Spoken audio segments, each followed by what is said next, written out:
نہ پوچھ ان خرقہ پوشوں کی ارادت ہو تو دیکھ ان کو، یز بیضا لیے پھرتے ہیں اپنی آستینوں۔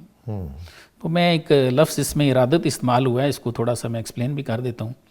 علامہ فرماتے ہیں کہ یہ جو خرقہ پوش لوگ ہیں یعنی فقراء ہیں، درویش لوگ ہیں، ان کے بارے میں نہ پوچھو، یہ ارادت کے بغیر، یعنی اس سے مراد ہے عقیدت۔ اگر ان سے آپ کی عقیدت نہیں ہوگی نا تو یہ کبھی نہیں کھلیں گے آپ پہ۔ لیکن ہیں یہ کس طرح کے، یز بیضا لیے پھرتے ہیں اپنی آستینوں میں، اپنی آستینوں تو یہ تو موسیٰ علیہ السلام جیسے ایسے اٹھا کے پھر رہے ہیں، یعنی چار ہیں نا، نبیین والصدیقین والشہداء والصالحین، تو یہ چاروں جو ہیں بلیسڈ ہیں، انعام یافتہ ہیں۔ تو انبیاء کی اگر صف میں اگر اللہ نے ان کو کھڑا کیا ہے تو کچھ نہ کچھ تو ان کے پاس بھی ہوگا۔ تو وہ فرما رہے ہیں کہ ایسے جو اللہ کے پاک لوگ ہیں، اگر ان سے عقیدت رکھو گے تو پھر یہ کھلیں گے۔ کیا فرماتے ہیں؟ پھر کچھ ملے گا ان سے، پھر کچھ ملے گا۔ وہی پچھلے شعر والی تقریباً بات ہے یہاں پہ۔ لیکن میں یہ عرض کر دوں، آپ نے بھی اشارہ کر دیا اپنے سوال کے اندر کہ لوگوں کو علامہ اقبال کے جن اشعار پر اور جن باتوں پر اعتراضات ہیں ان میں یہ شعر بھی شامل ہے، اور وہ کہتے ہیں کہ اس میں نعوذ باللہ استغفر اللہ، اس کا آپ سوچ بھی نہیں سکتے علامہ اقبال سے، جو لوگ الزام لگاتے ہیں کہ نبی کی اس میں توہین کا پہلو خدا نہ خواستہ نعوذ باللہ نکلتا، یہ کہتے ہیں وہ، ٹھیک ہے۔ لیکن میں عرض کرتا ہوں نا، میں بات بتانا میرا فرض ہے کہ لوگ، تاکہ کل کو کوئی پڑھے اس چیز کو تو اسے یہ بات کلیئر ہو، جو ناظرین ہمارے پروگرام کو دیکھ رہے ہیں۔ جو حضور صلی اللہ علیہ وسلم کے امت کے اولیاء کی کرامتیں ہیں نا، وہ اصل میں حضور صلی اللہ علیہ وسلم کے معجزات ہیں۔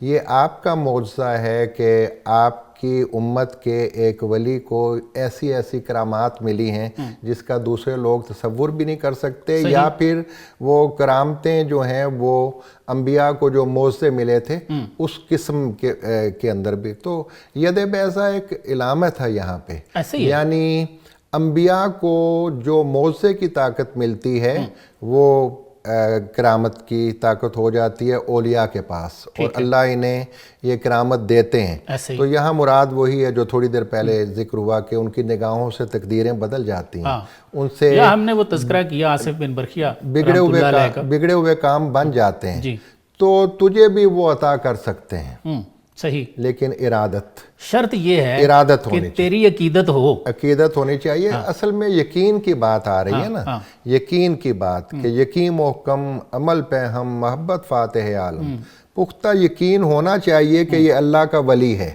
اللہ کا دوست ہے، عباد اللہ میں اس کا شریک، اور اس کی بصیرت کھل چکی ہے، اسے اللہ کا قرب نصیب ہو چکا ہے۔ تو اللہ کا جو دوست ہے، دوست کو عطا کرتا ہے، وہ آگے سے دوسروں کو دے سکتا ہے۔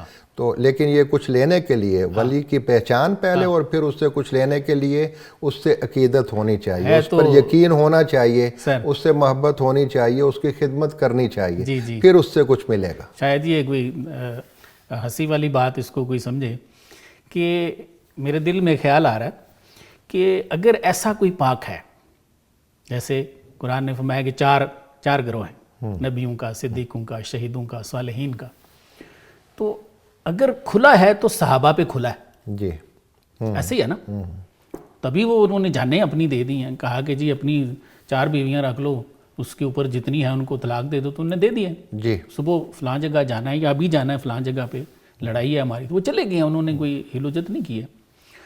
تو یہ جو فیض کے معاملات ہیں یہ بھی ان پہ کھلے ہیں جنہوں نے محبت کی ہے، ادب کیا ہے، ایسے ہی ہے نا۔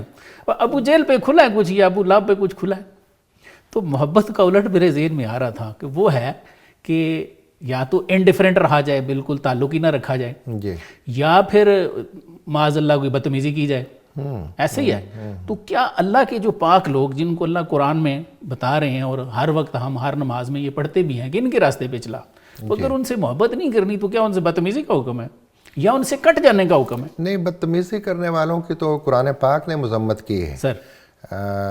وہ جو ذکر ہے سورہ یاسین میں کہ ایک قوم میں ایک نبی بھیجے اور پھر ان کی مدد کے لیے دوسرے نبی کو بھیجا، غالباً سورہ یاسین میں ہے نا، کہ شہر کے کنارے سے ایک شخص بھاگتا ہوا آ رہا ہے، اس نے کہا کہ یہ اللہ کے فرستادہ ہیں، کیوں تم ان کی بات نہیں مانتے، اور انہوں نے اس سے بدتمیزی کی اور شہید کر دیا گیا، اور ان پہ پھر عذاب آیا، اور اس شخص کے بارے میں کہا کہ ہم نے اسے کامیاب کر دیا۔ واہ، چھوٹا سا وہ ایک کلام مجھے یاد آ رہا ہے، تو اس کو ذرا نا غور سے آپ نے سننا ہے، ناظرین بھی یقیناً سنیں گے اس کو۔